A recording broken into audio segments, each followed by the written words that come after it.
তোমার ভিডিওগুলো দেখে আমি যতটুকু বুঝতে পারলাম, তুমি মানুষের প্রতি থেকে একটু মানে বিরূপ হয়ে গেছো কিছু কিছু লোকের থেকে। বিশ্বাস জিনিসটা তোমার কাছে এখন আর মানে নেই অতটা।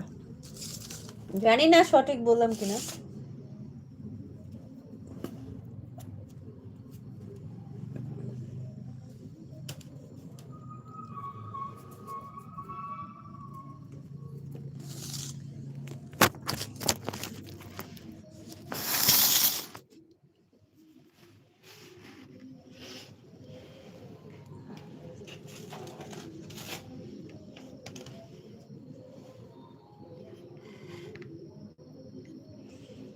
তাহলে তোমার নাইট ডিউটি আছে।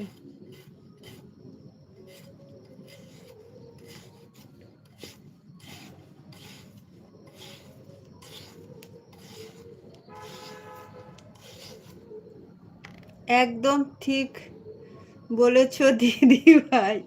হ্যাঁ, তোমার ভিডিওগুলো দেখলে আমি অনেকগুলো একসাথে দেখেছি, আবার যাব। তুমি আমাকে কমেন্ট করে যেও। তোমার মানুষের প্রতি থেকে বিশ্বাসটা কমে গেছে প্রত্যেকটা ভিডিওতে।